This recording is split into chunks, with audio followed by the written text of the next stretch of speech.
Maria del Carmen Santiago is wishing you a blessed December. The real story of America's first peoples and the invasion that changed everything here is a true story for you all. My videos are audio, which is something you can freely listen to without missing an episode while you clean, do dishes, or relax. Thank you for listening. I appreciate you. Let's dive right into this. I've been thinking a lot about how history gets twisted, especially these days when folks try to whitewash the past to fit their agendas. But we're keeping it straight here. No fluff, no spin. Just the hard facts about who was really in America first, how they lived, and what happened when outsiders showed up with guns and greed. This isn't about pointing fingers for fun. It's about setting the record straight so we can all understand where we come from. And yeah, we're anti-MAGA because that crowd loves to peddle myths like peaceful settlement or empty land, which is just nonsense. The truth is way more brutal and real, and it's time we face it head-on. First off, who lived in America before anyone else? It wasn't some empty wilderness waiting for discovery. The first people here were indigenous folks, Native Americans, First Nations, whatever term you prefer. They didn't just pop up out of nowhere. Scientists and archaeologists have pieced together that they crossed over from Asia way back during the last ice age, probably around 15,000 to 20,000 years ago, or even earlier. There was this land bridge called Beringia, connecting Siberia to Alaska when sea levels were low because of all the ice. Groups of hunters and gatherers followed game across it, and over time, they spread out across the entire continent, from the frozen north down to the tip of South America. These weren't just random wanderers scraping by. By the time Europeans showed up, indigenous societies had built incredible civilizations. Take North America alone. There were hundreds of distinct nations, each with their own languages, customs, and ways of life. In the Southwest, the ancestral Puebloans, ancestors of today's Hopi and Zuni, constructed massive cliff dwellings and multi-story apartment-like buildings out of adobe and stone. Places like Chaco Canyon in New Mexico were hubs of trade and astronomy, with roads stretching hundreds of miles and buildings aligned to track the sun and moon. They farmed corn, beans, and squash, irrigated fields in the desert, and had a deep spiritual connection to the land. Up in the Northeast, the Haudenosaunee, or Iroquois Confederacy, formed one of the oldest democracies in the world. We're talking 6 nations: the Mohawk, Oneida, Onondaga, Cayuga, Seneca, and later the Tuscarora, coming together in a league that influenced even the U.S. Constitution. Benjamin Franklin and others borrowed ideas from their Great Law of Peace, which emphasized consensus, checks and balances, and women's roles in governance. Women owned the land and chose the leaders. Talk about progressive for its time. They lived in longhouses, grew the 3 sisters crops, and had complex alliances for trade and defense.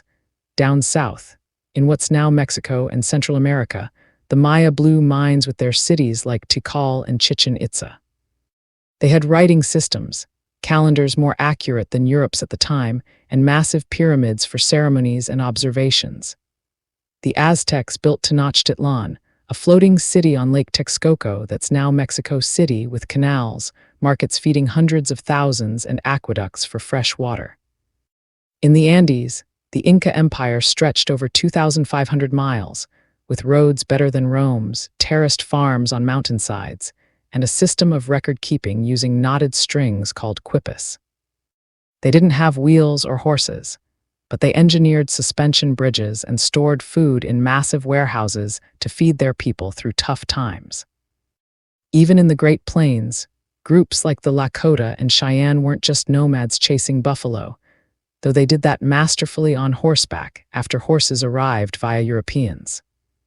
They had seasonal villages, tipis that were portable homes, and spiritual practices like the sun dance that tied communities together. In the Southeast, the Mississippian cultures built earthen mounds as big as pyramids, like at Cahokia near modern St. Louis, which was a city of 20,000 people with plazas, temples, and a sophisticated social hierarchy. Trade networks linked everyone. Shells from the Gulf went north, copper from the Great Lakes went south, Obsidian tools crisscrossed the land. These societies had everything: art, music, medicine, laws. They performed surgeries, used herbal remedies that modern pharma still studies, and had oral histories passed down for generations. Spirituality was woven into daily life, respect for nature, ancestors, and the community. No one owned land like we think today. It was shared, stewarded for future generations.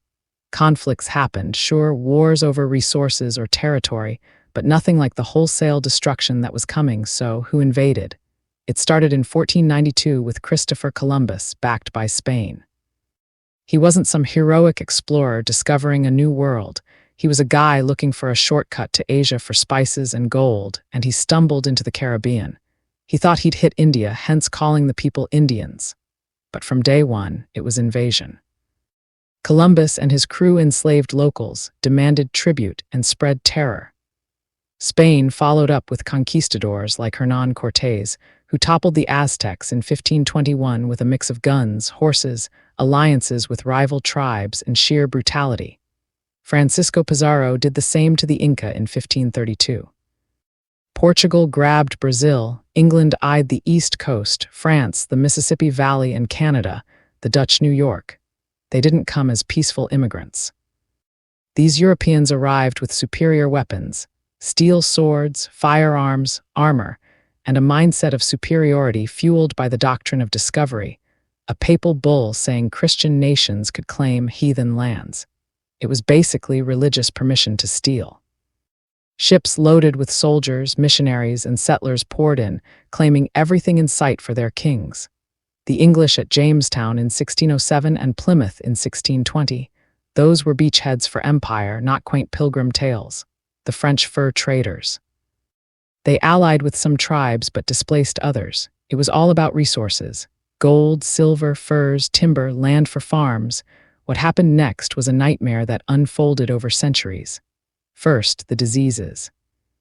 Europeans brought smallpox, measles, influenza, bugs indigenous people had no resistance to because they'd been isolated for millennia.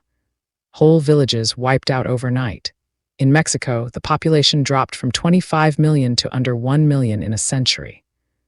North America saw similar devastation, 90% mortality in some areas.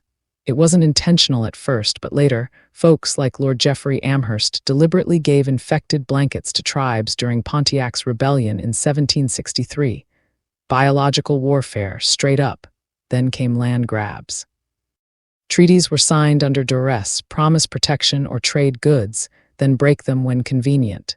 The U.S. government, after independence, kept the pattern. The Indian Removal Act of 1830 under Andrew Jackson forced tribes like the Cherokee on the Trail of Tears. 4,000 died marching to Oklahoma. California Gold Rush. Miners slaughtered Yuki and other tribes. Homestead Acts gave free land to white settlers, land taken from natives. By 1900, indigenous land holdings shrunk from nearly the whole continent to tiny reservations, often the worst scraps. Violence was constant. Massacres like Sand Creek in 1864, where U.S. troops killed 200 Cheyenne and Arapaho, mostly women and kids. Wounded Knee in 1890, 300 Lakota gunned down for practicing the ghost dance. Entire groups vanished: the Beothuk in Newfoundland, the Timucua in Florida. Scholars call it genocide because it fits the definition: deliberate destruction of a people. Not just killing, but breaking spirits. Boarding schools from the late 1800s to mid-1900s snatched kids, cut their hair, banned languages, abused them to kill the Indian, save the man. In Canada, it's the same with residential schools. Thousands died, unmarked graves found recently, and enslavement. Indigenous people were the first slaves in the Americas. Columbus shipped hundreds back to Spain. In the Southwest, Spanish missions were basically labor camps. When native populations crashed, Europeans ramped up the African slave trade. 12 million people kidnapped, shipped in horrific conditions, forced to build plantations. That wealth, cotton, sugar, tobacco, fueled Europe's rise and America's economy. Indigenous and African histories intertwined in resistance, like the Seminole Wars where escaped slaves joined tribes. Who benefited? White settlers, colonial powers, and their descendants. the US became a superpower on stolen land and unpaid labor. Railroads crossed reservations, mines stripped sacred sites, dams flooded villages. Even today, pipelines like Dakota Access threaten water and sovereignty.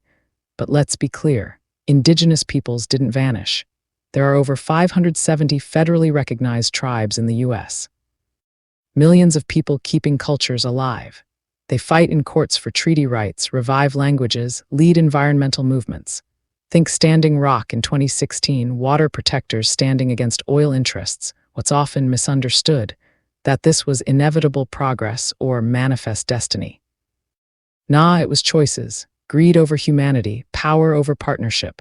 Colonization wasn't settlement, it was conquest with lasting scars, poverty on reservations, health disparities, missing and murdered indigenous women. Acknowledging it isn't about guilt-tripping, it's about truth-telling. We can't fix the present without owning the past. And for those pushing America First BS while ignoring the first Americans, that's just hypocrisy. In the end, indigenous peoples were here first, building thriving worlds. Europeans invaded, colonized, caused mass death and displacement. Modern nations rose from that rubble, but the story doesn't end there. Resilience endures. Tribes like the Navajo Nation are self-governing, innovating in renewable energy. The Mashantucket Pequot runs successful businesses. It's a reminder, history is alive and justice is ongoing. Enough to chew on without dragging. We stuck to documented facts from historians like Charles Mann in 1491 or D. Brown in Bury My Heart at Wounded Knee, but I put it in everyday words, no copy-pasting. Follow so we can stay connected. Your support matters more than you know, and I appreciate every moment you give to listen. Your support is important to me and it helps me a lot. Feel free to like, support, and subscribe. Crowning Thoughts True Speaker Copyright 2025 by Santiago D.C. Maria, licensed under Creative Commons Attribution. I love you all and stay blessed. Thank you for listening. Love always. Santiago D.C. Maria. Maria del Carmen Santiago is wishing you a blessed